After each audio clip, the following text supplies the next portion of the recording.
Hello everyone, my name is Mr. Big T Anderson. This is from the Finn and Jake fandom. It's not really a reading until something goes wrong. This is called Beneath a Starlit Sky by MrJaffaJack. Links are down below. If you're new here, basically hit the links if you enjoyed the author's work.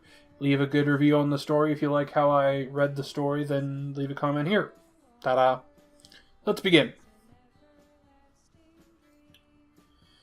Finn had always noticed something so captivating about fire. Perhaps it was sheer elemental beauty, how it danced on a whim, will bent by the needs of the wind, imperfect movements that just seemed so right. The way that colors burst from the center, an explosion promising warmth and comfort. Or perhaps it was the cool promise of danger.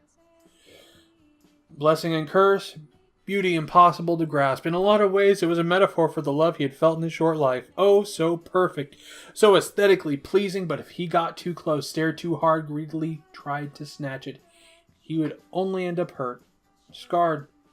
Maybe then it was Glob's ironic way of rewarding Finn for his heroic life with Flame Princess. At once he had been captivated by her for much the same reason as the moth to the flame. He needed love, comfort.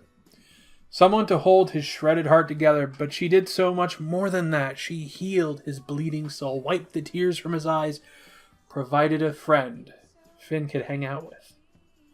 Or adventure together when Jake had family responsibilities. Flame Princess had so readily fixed him when he was at his most broken.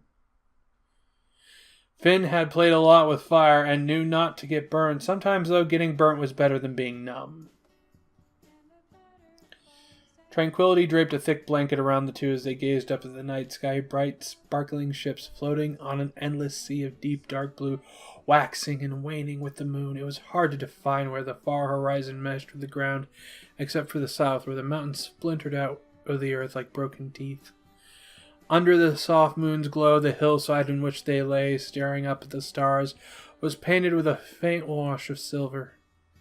A late summer's breeze, carrying the calm, cooling promise of autumn, rustled the grass around him, whispering into their ears. Tranquil did not do just a scene justice. Finn had never encountered such a peace in his life.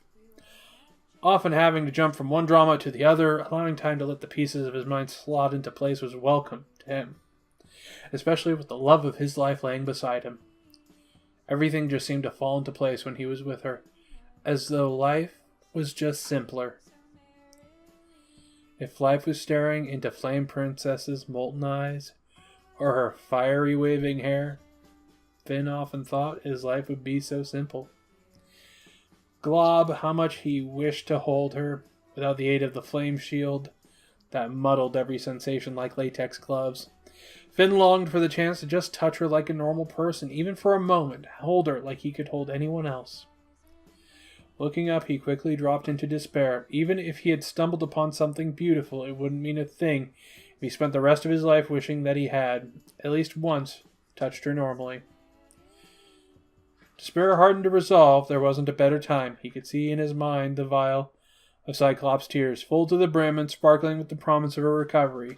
Pain would come, but the burning passion of his soul was hotter than any fire. Finn could do it.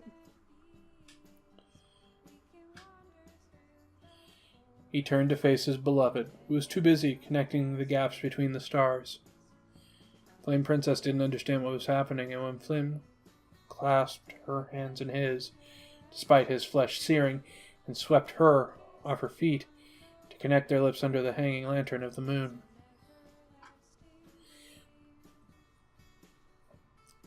Aww.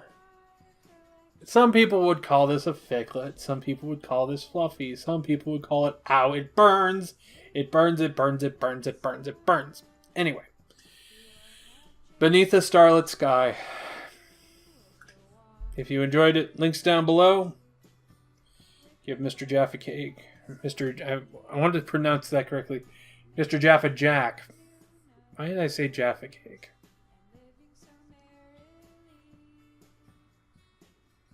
I have to look that up. Is Jaffa Cake an actual thing now? Anyway, while I'm probably hungry for dessert, You guys have a good one, and ta-ta for now.